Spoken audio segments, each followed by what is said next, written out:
Hello friends, welcome to YouTube channel Divij academy. I am Amit Kumar Swami. I hope you are healthy. हम कर रहे हैं CTET 2024 paper 1 की preparation, जिसका आपका एग्जाम है जनवरी 21 को, है ना। सबसे पहले हम कवर कर रहे हैं एनवायरमेंटल सेक्शन, पर्यावरण अध्ययन। इसमें हम सबसे पहले कवर कर रहे हैं अपनी एनसीईआरटी, उसके बाद पेडागोजिकल सेक्शन करेंगे और उसके बाद एमसीक्यूज करेंगे। एनसीईआरटी में हमारी क्लास 3rd कंप्लीट हो चुकी है, 4th भी कंप्लीट हो चुकी है, 5th का आज सेकंड पार्ट है। और आपको ये वीडियो अच्छी लगे तो प्लीज वीडियो को लाइक कीजिएगा, शेयर कीजिएगा, चैनल को सब्सक्राइब जरूर कीजिएगा। आप हमें सोशल मीडिया हैंडल पर ज्वाइन कर सकते हैं, इंस्टाग्राम पर, फेसबुक पर, टेलीग्राम चैनल पर। टेलीग्राम ग्रुप को जरूर ज्वाइन कर लीजिए, क्योंकि वहां पर आपको एनसीईआरटी जितने भी हैं, जब पेपर 1 के लिए, पेपर 2 के लिए, सब मैंने डाल दी हैं। आप चाहें तो वहां से डाउनलोड करके, ठीक है, एक बार रीड आउट कर सकते हैं। दूसरी बात, जितने भी प्रीवियस ईयर क्वेश्चन पेपर हैं वो भी मैंने अपलोड कर दिए हैं, ठीक है। आप चाहें तो एक बार देख सकते हैं क्वेश्चन का पैटर्न किस टाइप का आता है, कैसे कैसे क्वेश्चंस आते हैं, ठीक है। जो प्रीवियस ईयर क्वेश्चन पेपर है उनकी पीडीएफ की फॉर्म में मैंने अपलोड कर दिया है। थर्ड है, जितनी भी नोटिफिकेशन है आपको मिलती रहेंगी वहां पर, तो लिंक आपको डिस्क्रिप्शन बॉक्स में मिल जाएगा। आप चाहें तो वहां से, ठीक है, ज्वाइन कर सकते हैं उसको। पिछले वीडियो में पार्ट 1 में हमने चैप्टर 8 तक करे थे, आज हम 18 तक करेंगे सीधे सीधे, ठीक है।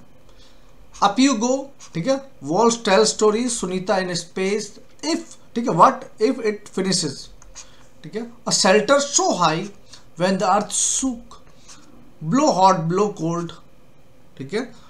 Who will do this work and across the world and no place for us. ये चैप्टर्स हैं जो हम आज की वीडियो में कंप्लीट करेंगे। कौन कौन से हैं देखिए। चैप्टर के नाम हिंदी और इंग्लिश में अलग अलग हो सकते हैं, जिसे डायरी, कमर सीधी, ऊपर चढ़ो, ठीक है। उसके बाद है बोलती इमारतें, सुनीता अंतरिक्ष में, खत्म हो जाए तो, बसेरा ऊंचाई पर, जब धरती कांपी, उसी से ठंडा उसी से गर्म, कौन करेगा यह काम, फांदली दीवार और जाए तो जाए कहाँ। ये चैप्टर्स हैं जो आज हम आज की वीडियो में कंप्लीट करेंगे। आज की वीडियो बहुत इंपॉर्टेंट होने वाली है, तो बहुत ध्यान से, इत्मीनान से बैठ के देखिएगा। पहला chapter up you go, diary, कमर सीधी, ऊपर चढ़ो। ये आपका चैप्टर जो बेस्ड है वो है कि जो पर्वतारोहण है, जब माउंटेनियरिंग होती है, वहाँ पर किस किस चीज़ का, ठीक है, ध्यान रखा जाता है, कैसे कैसे होता है। तो एक, ठीक है, इंस्टीट्यूट है नेहरू इंस्टीट्यूट ऑफ माउंटेनियरिंग, ठीक है, जो नेहरू पर्वतारोहण संस्थान है। ये कहाँ पर है? ये है उत्तराखंड के उत्तरकाशी शहर में, उत्तरकाशी टाउन ऑफ उत्तराखंड। तो अगर आपसे पूछा जाए कहाँ पर है, तो ये है उत्तराखंड के उत्तरकाशी शहर में स्थित है। इसकी स्थापना 14 नवंबर 1965 को हुई थी। अब ये क्या करता है कि देखिए, इसमें आपका कोर्स होता है। कोर्स कैसे कि अगर आप माउंटेनिंग का कोर्स करना चाहते हो, 10, इसको 3 पार्ट में डिवाइड किया गया है, ठीक है। एक तो माउंटेन क्लाइंबिंग, दूसरा है स्नो क्लाइंबिंग, ठीक है, और एक होता है आइस क्लाइंबिंग। कुछ इस टाइप से ही होता है। तीन पार्ट में इसको डिवाइड किया जाता है। पहला 10 दिन का कोर्स होता है, दूसरा 20 डेज का होता है, और आगे, ठीक है, इस टाइप से 45 डेज का होता है ये टोटल मिला के। इसको अगर आप कर लेंगे तो आप आराम से क्लाइंबिंग में थोड़ा सा आपको बेनिफिट मिलेगा। तो ये कोर्स होता है, वहां से आपको सर्टिफिकेट भी मिलता है। दूसरा, जो टेकला विलेज है वो कहाँ पर है? राजस्थान में है। तो अगर आपसे पूछा जाए टेकला विलेज कहाँ पर है, तो राजस्थान में है। बहुत ध्यान से एकदम, ठीक है, क्योंकि ये पूछा जाता है आपसे। टेकला विलेज राजस्थान में है। और नेहरू इंस्टीट्यूट ऑफ माउंटेनियरिंग कहाँ पर है? ये उत्तराखंड के उत्तरकाशी में है, जिसकी स्थापना कब हुई थी? 14 नवंबर 1965 को हुई थी। उसके बाद देखिए, कैंप मेंबर्स हैड ऑल, ठीक है, that we have need, food packets, water bottles, rope, hook, plastic sheet, ठीक है, डायरी, टॉर्च, टॉवल, सॉप, ठीक है, विंड चीटर, ठीक है, विसल, ग्लूकोज, जैगरी, मतलब जो भी आपको वहां पर जरूरी सामान है, जो आपको ऊपर चाहिए होगा, वो सब आपके पास होता है, ठीक है, शिविर के सदस्यों के पास होता है। भाई ट्रेनिंग में और क्या बताते हैं उनको, वो वही सब बताते हैं कि क्या क्या चीज़ चाहिए, कैसे नहीं है, कैसे है, ठीक है। तो क्या क्या है दोबारा देख लेते हैं, ठीक है। फूड पैकेट्स हो गए, पानी की बोतलें हो गई, रस्सी हो गया, हुक हो गया, प्लास्टिक शीट है, डायरी, टॉर्च, तौलिए, साबुन, ठीक है, विंड चीटर, सीटी, ग्लूकोज, गुड़ और चटा, गुड़ और चना बहुत एनर्जी देता है, ठीक है। दूसरी बात है ये इसमें प्रोटीन रिच सोर्स होता है प्रोटीन का। ग्लूकोज इंस्टेंट, आपको इंस्टेंट एनर्जी चाहिए क्योंकि बहुत ऊपर जाके ऑक्सीजन लेवल बहुत कम हो जाता है, तो बहुत ज़्यादा ज़रूरत है, ठीक है। अब देखिए यहाँ पर क्या है, ये देखिए actual equipments of mountaineering are slings, ठीक है, pitons, hunter shoes, sleeping bags. ये ऐसी चीज़ें हैं जो बहुत ज़्यादा ज़रूरी होती है, ठीक है। पिटॉन्स क्या होता है? पिटॉन्स होता है एक कील टाइप का होता है। आपने देखा होगा जो ऊपर चढ़ते हैं तो हुक लगाते हैं ना, तो इनमें हुक लगाए जाते हैं, ये उसमें माउंटेन के अंदर, ठीक है, गाड़ दिए जाते हैं, उसमें हुक लगाए जाते हैं, ठीक है। हंटर शूज है ऊपर चढ़ने में, ताकि वाटरप्रूफ होते हैं, अलग टाइप से ये होते हैं, ठीक है। स्लीपिंग बैग्स, इन सब चीज़ों का बहुत ज़्यादा यूज़ है, तो ये बहुत इंपॉर्टेंट चीज़ें हैं, ये सब आपको बताई जाती है। चढ़ते समय एक एडवाइस दिया जाता है कि आपको अपने शरीर को 90 डिग्री पर रखना है, झुक के नहीं चलना है, ठीक। और पहाड़ों में आवाज़ें गूंजती हैं, ये सब आपको पता है। एक बात ध्यान रखना कि आपने देखा होगा कि जब माउंटेनिंग की जाती है, ठीक है, तो एक स्टिक दी जाती है आपको। वो किस लिए? सिर्फ इसलिए नहीं कि बुढ़े हो गए हैं झुक के चलना है, नहीं, अपने शरीर को बैलेंस करना है और आगे चढ़ना है, ठीक है। स्नो आ सकती है, कुछ भी आ सकता है, तो उसमें अटकना नहीं है ना, तो इसलिए ये स्टिक दी जाती है आपको। अब यहाँ पर इस चैप्टर में बात की गई है बछेंद्री पाल की। बछेंद्री पाल कौन थी? बछेंद्री पाल ने 8,900 मीटर ऊंची माउंट एवरेस्ट की चोटी पर कदम रखा, जिसे नेपाल के सागरमाथा भी कहा जाता है, नेपाल का सागरमाथा भी कहा जाता है, ठीक है। बछेंद्री पाल ने 8,900 मीटर ऊंची।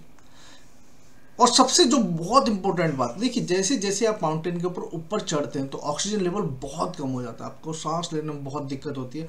और वहाँ पर, ठीक है, एक तो बहुत ज़्यादा ठंड होती है, वहाँ पर उन्होंने 43 मिनट्स बिताए हैं, ठीक है, 43 मिनट, ठीक है, बिताए हैं कहाँ पर? दुनिया की सबसे ऊंची चोटी पर। कब? 23 मई 1984 को, 23 मई 1984। बछेंद्री पाल माउंट एवरेस्ट की चोटी पर पहुंचने वाली पहली, ठीक है, भारत की पहली और दुनिया की 5वीं महिला थी, ठीक है। भारत की फर्स्ट और वर्ल्ड की 5th महिला थी बछेंद्री पाल, ध्यान रखना, ठीक है। अगर आपसे पूछा जाए तो आपको पता होना चाहिए। अब बात करते हैं गोलकुंडा की, ठीक है। नेक्स्ट चैप्टर है वॉल्स टेल स्टोरीज, बोलती इमारतें। तो गोलकुंडा है, ये क्या है? द फोर्ट वाज, ठीक है, इस किले का निर्माण 13वीं शताब्दी में, ठीक है, काकतीय राजवंश द्वारा किया गया था। तो जो गोलकुंडा है, इसका जो निर्माण किया गया था, कब किया गया था? 13वीं शताब्दी में। किसके द्वारा? काकतीय राजवंश के द्वारा किया गया था। दीवार का एक भाग गोल आकार से निकलता है, जिसे बुर्ज कहते हैं, ठीक है, गोल आकार से निकलता है, इसको बुर्ज बोलते हैं। चले आगे। ये गोलकुंडा की बाहरी दीवार में 87 बुर्ज है। कितने हैं? 87 बुर्ज है। गोलकुंडा की बाहरी दीवारों पर जो वॉल है उनमें 87 बुर्ज है, अगर आपसे पूछा जाए। उसके बाद है मकाई दरवाजा और फतेह दरवाजा, सिचुएटेड कहाँ पर है? इन गोलकुंडा में। तो मकाई दरवाजा और फतेह दरवाजा कहाँ पर है? गोलकुंडा में सिचुएटेड है, जो कि कहाँ पर है? हैदराबाद, तेलंगाना में, ठीक है। अब आपसे ये क्वेश्चन कई बार पूछा गया है, एक बात बताता हूं कि जो ब्रॉन्ज है, ठीक है, ब्रॉन्ज क्या है? एलॉय है, अलॉय है। तो अलॉय क्या है? जो किस किस से मिलकर बनता है?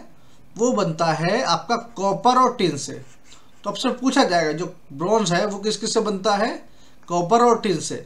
और जो ब्रास है, समझ रहे हो, देखो जो कांसा है वो तांबे और टिन से मिलता है, और जो पीतल है वो तांबे और जिंक से मिलकर बनता है। ध्यान रखना, जो आपका कांसा है, ठीक है, जो कांसा है वो किस किस से मिलकर बनता है? कॉपर और टिन से, ठीक है। और जो आपका पीतल है ये कॉपर और जिंक से मिलकर बनता है, ध्यान रखना इन दोनों में अंतर है।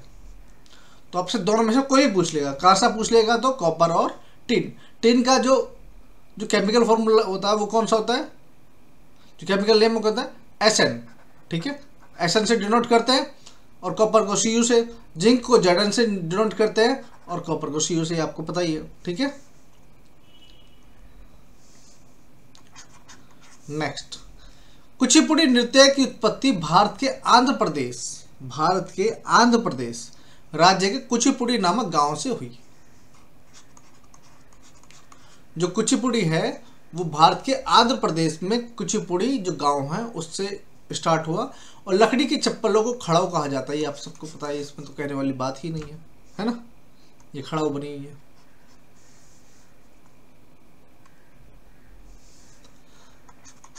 सुनीता इन स्पेस, ठीक है, सुनीता अंतरिक्ष में।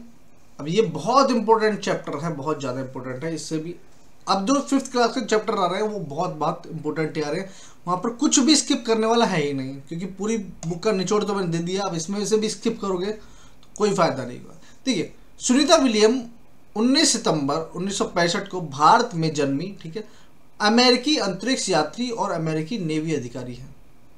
ठीक है, सुनीता विलियम्स 19 सितंबर 1965, ठीक है, India born, American astronaut and US navy officer.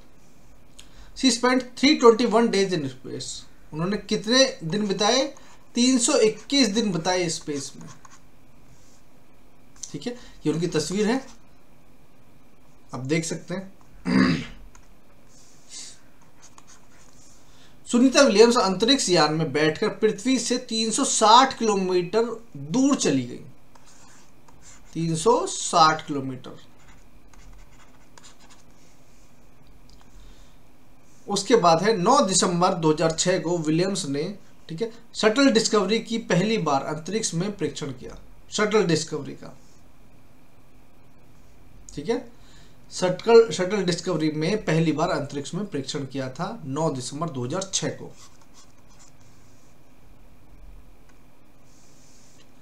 अब बात यहां पर आती है, हम सबको पता है कि, ठीक है, कोई भी जो चीज है वो आपस में अट्रैक्ट करती है due to the gravitational force, है ना।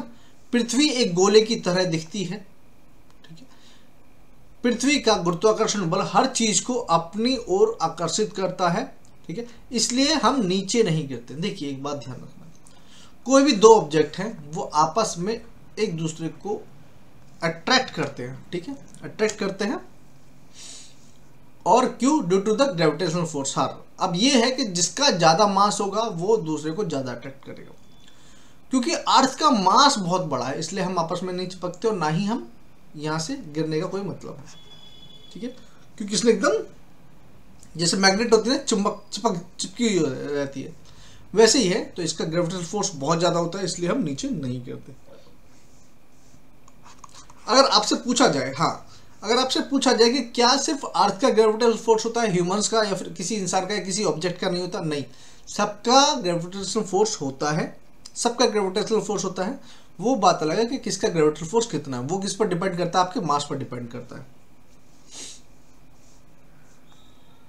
The people of Argentina and Brazil are upside down. देखिए यहां पर ये कह रहा है कि गुरुत्वाकर्षण के कारण अर्जेंटीना और ब्राजील के लोग भारत के लोगों से उल्टे। देखिए यहां पर इंडिया है और यहां पर ब्राजील और अर्जेंटीना है ना, तो इससे काफी नीचे है। और जब इसको ग्लोब पे रिप्रेजेंट करेंगे तो देखिए कहां पर आएगा इंडिया और कहां पर आएगा, ठीक है, ब्राजील और अर्जेंटीना, ठीक है ना।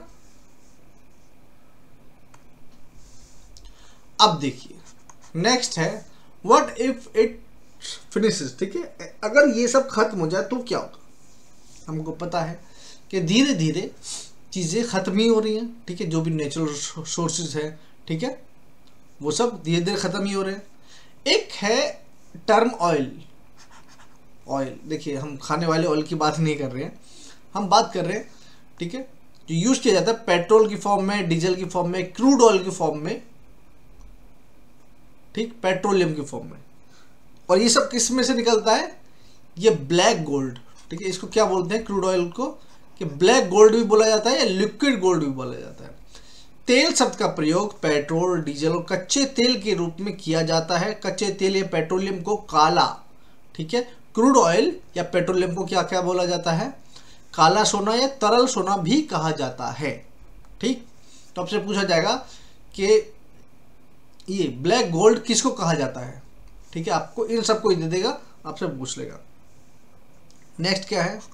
नेक्स्ट है जो कच्चा तेल है, ये बहुत बदबूदार, गाढ़ा, ठीक है, गहरे रंग का तरल पदार्थ होता है जिसमें कई चीजें मिली हुई होती हैं। इन्हें साफ और अलग अलग करने के लिए रिफाइनरी में भेज दिया जाता है। ये होता है, अब इसमें से सारी चीजें एक्सट्रैक्ट कर दी जाएंगी और अलग अलग चीजें निकल जाएंगी। ठीक है, अब इसमें से क्या क्या होता है? अब आफ्टर एक्सट्रैक्शन क्या क्या निकलता है आपको? हम वी गेट क्या क्या मिलता है? केरोसिन मिलता है, मिट्टी का तेल होता है, ठीक है, डीजल मिलता है, पेट्रोल मिलता है, इंजन ऑयल मिलता है, और इंजन ऑयल फॉर किसके लिए? इंजन ऑयल मिलता है, और फ्यूल मिलता है किसके लिए? एयरक्राफ्ट के लिए। ठीक है, क्या क्या? मिट्टी का तेल, डीजल, पेट्रोल, इंजन ऑयल, विमान के लिए ईंधन मिलता है। कोई दिक्कत, कोई परेशानी? कोई भी परेशानी हो तो मुझे कमेंट सेक्शन में पूछ सकते हैं। अब एक चैप्टर है अ शेल्टर, बसेरा ऊंचाई पर, बहुत इंपॉर्टेंट चैप्टर है। ठीक है, भारत में लद्दाख क्षेत्र का, ठीक है, एक ऊंचा, शुष्क, समतल और ठंडा रेगिस्तान है। ठीक है, in India Ladakh region is a high, dry, flat and cold desert. Rocky plains, ठीक है, of Changthang is at high of almost 5000 metre. Changthang का चट्टानी मैदान लगभग 5000 मीटर की ऊंचाई पर है। कितने मीटर ऊंचाई पर है? 5000 मीटर की ऊंचाई पर है चांगथांग के चट्टान मैदान। और ये बहुत स्पेशल होता है। क्यों स्पेशल होता है? जिनको पता है बहुत अच्छी बात है। देखिए, द चांगप्पा या चांगपा बोलते हैं, चांगप्पा या चंपा बोलते हैं, एक अर्ध खानाबदोश तिब्बतीय लोग हैं। अर्ध खानाबदोश मतलब कुछ जगह पर ये, क्योंकि खानाबदोश क्या होते हैं वो हमेशा चलते रहते हैं, वो टिकते नहीं है। लेकिन अर्ध खानाबदोश क्योंकि ये काफ़ी टाइम तक, एक लंबे टाइम तक यहाँ पर रहते हैं, उसके बाद ये चले जाते हैं। चांगप्पा या चंपा एक अर्ध खानाबदोश तिब्बती लोग हैं जो मुख्य रूप से लद्दाख के चांगथांग में पाए जाते हैं, और बकरी उनका एकमात्र, ठीक है, खजाना है, और विशेष बकरी है जिसे उन्हें विश्व प्रसिद्ध पश्मीना ऊन बनाने के लिए ऊन मिलता है। ये जो बकरी है ये बहुत इंपॉर्टेंट है क्योंकि इसके जो बाल है, ठीक है, इससे ही वूल जो है, पश्मीना शॉल आपने सुना होगा, वो बनती है। ये पश्मीना शॉल है और इसकी क्वालिटी ये है, एक तो ये समझ लीजिए कि 6 अगर आप वो पहन लेंगे, क्या अगर 6 शॉल नॉर्मल पहन लेंगे और इसको एक को पहन लेंगे तो आपको बराबर गर्मी मिलेगी, उतनी ही मिलेगी जितना आप 6 शॉल पहन लेंगे।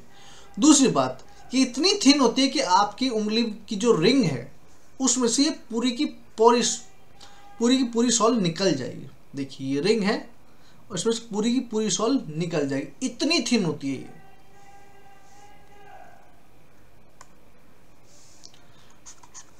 द हेयर ऑफ गॉड, ठीक है, from here is so fine, 6 of these would be thick as 1 of hair. मतलब हमारे बाल से ये 6 गुना पतला होता है, या फिर उल्टा बोल दीजिए कि उसके 6 बालों के बराबर हमारा एक बाल।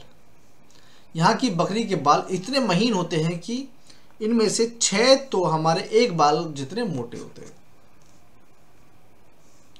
दूसरा, पश्मीना शॉल, एक सिंपल पश्मीना शॉल को बनाने में लगभग 250 घंटे लगते हैं।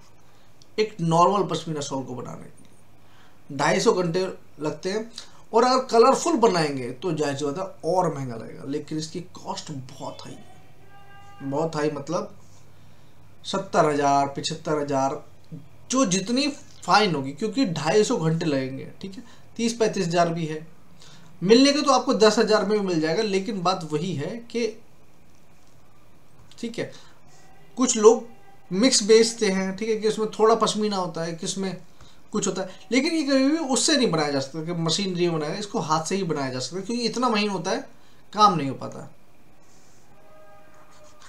Changappa people tent is known as रेबो। जो चंगप्पा का लोगों का जो टेंट होता है उसको रेबो के नाम से जानते हैं। किसके नाम से जानते हैं? रेबो के नाम से जानते हैं। दूसरी बात है जो लेखा है, Lekha is a place to keep sheep and god of Jagampa, ठीक है। स्टोन आर यूज, देखिए यहाँ पर क्या है, यहाँ पर बकरी और जो भेड़ें वो रखी जाती हैं। इसको बोलते हैं लेखा, जो चारों तरफ से पत्थरों से बना होता है। पत्थरों को इकट्ठा करके इसके चारों तरफ बाउंड्री कर दी जाती है, इसी को लेखा बोलते हैं। और यहाँ पर क्योंकि सब लोग रहते हैं तो क्या है कि अपने बकरी पर एक अलग किस्म का निशान बना दिया जाता है, ताकि ये पता पड़ जाए कि ये हमारे डेरे की बकरी है, ठीक है, ये दूसरे डेरे की बकरी है, दूसरे डेरे की बकरी है। अच्छा ये बताइए मुझे, थोड़ा सा आउटर सिलेबस जा रहा हूँ, लेकिन बताइए मुझे कि जो आप टैटू बनाते हैं, अच्छा टैटू के पीछे रीज़न क्या है, किस लिए लोग टैटू बनवाते थे, इसकी हिस्ट्री कितने लोगों को पता है, बताइए इसकी हिस्ट्री कितने लोगों को पता है। ये तो हमारा हो गया है ना, और ये भी हो गया हमारा। इसकी हिस्ट्री में ये है कि जब कोई बंधुआ मजदूर होते थे, बंधुआ मजदूर समझते हैं, तो उनके लिए, क्योंकि वो परमानेंट हमेशा के लिए आपके मजदूर हैं, तो उनके शरीर पर एक मार्क कर दिया जाता था, जिससे पता चलता था कि हाँ ये हमारा परमानेंट है। वही बाद में टैटू के रूप में, ठीक है, कन्वर्ट होता गया, जिससे क्योंकि वो आपके साथ जिंदगी भर जुड़ा हो गया, ठीक है, फिर उसको अलग अलग तरीके से जोड़ गया। तो लेकिन इसका मेन जो रीजन था वो था कि आप किसी के लिए परमानेंटली उसी के हो गए हो, ठीक है ना। Difficulty to breathe in high altitude, ठीक है, are more common because the level of oxygen present in less amount. मैंने पहले बताया कि अधिक ऊंचाई पर सांस लेने में कठिनाई अधिक आम है, क्योंकि वहां ऑक्सीजन का स्तर कम मात्रा में मौजूद होता है। ये मैं पहले बता चुका हूं जब मैं अभी बछेंद्रीपाल की बात कर रहा था, कि जैसे जैसे आप ऊपर जाओगे वहां पर ऑक्सीजन लेवल आपको बहुत कम मिलेगा, ठीक है। Many families in Srinagar live in डोंगा। श्रीनगर में बहुत सी फैमिली इस डोंगा में रहती हैं,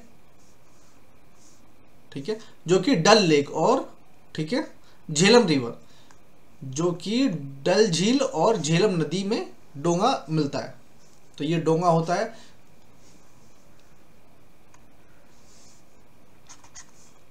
डोंगा अंदर से अलग अलग कमरों वाला, ठीक है, एक घर जैसा ही दिखता है, ठीक है। डोंगा के आकार 80 फीट और चौड़ाई, ठीक है, उसकी लंबाई जो है 80 फीट और चौड़ाई क्या है 8 से 9 फीट होती है, ठीक है, चौड़ाई 8 से 9 फीट होती है।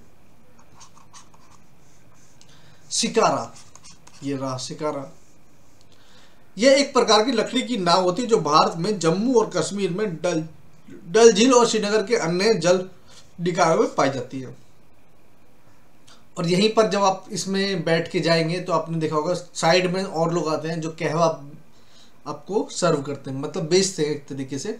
तो यहाँ पर नाव में बैठ के ही आप कहवा का आराम से, कोका कहवा का मजा ले सकते हैं, ठीक है। बकरवाल, जो Bakarwal is a community listed in the scheduled tribe of Jammu and Kashmir. जो बकरवाल है वो जम्मू और कश्मीर में अनुसूचित जनजाति के रूप में, ठीक है, सूचीबद्ध एक समुदाय है बकरवाल। और इनको किस किस नाम से जानता है, बकरवाल, बकरवाल, बकरावाला, ठीक है, के नाम से भी जाना जाता है। सिंपल सी बात है। नेक्स्ट है खत्मबंद। ये खत्मबंद लकड़ी की एक बनी हुई एक सुंदर डिजाइन की नक्काशी है, जिसे हाउस बोट और, ठीक है, कुछ बड़े घरों की छतों पर देखा जा सकता है, जिसका पैटर्न एक जिक्सा पहेली जो होती है उसके अकॉर्डिंग। मतलब जिक्सा क्या होता है कि कुछ टुकड़े आपको मिल गए, ठीक है, उनको देख के आप कोई भी इमेज बना सकते हो, ठीक है, ये होता है। तो ये जिक्सा पैटर्न पर ही होता है, और ये लकड़ी चाहे इसको नाव के अंदर या किस घरों में, ठीक है, डिजाइन करवाया जाता है। उसको क्या बोलते हैं, खत्मबंद बोलते हैं। क्या बोलते हैं, खत्मबंद।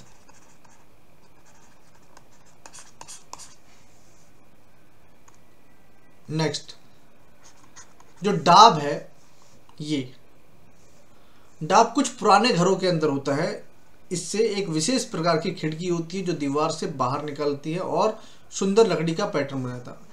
मतलब दीवार ये है, दीवार से बाहर को निकलती हुई एक लकड़ी का पैटर्न होगा, लकड़ी की बनी होगी। इसको क्या बोलते हैं? इसको डाब बोलते हैं। क्या बोलते हैं?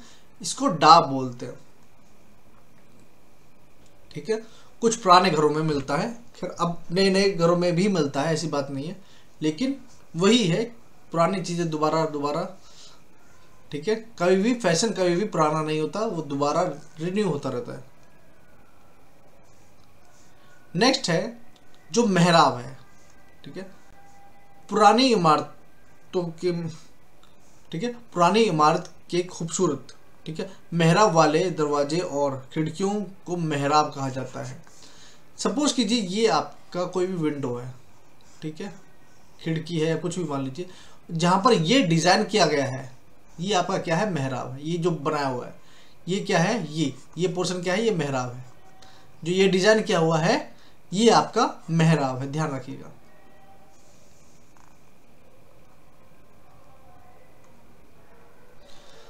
तो ये थी आज की वीडियो, आपको कैसी लगी जरूर बताइएगा। अगर आपको वीडियो अच्छी लगी तो प्लीज वीडियो को लाइक कीजिएगा, शेयर कीजिएगा, चैनल को सब्सक्राइब जरूर कीजिएगा।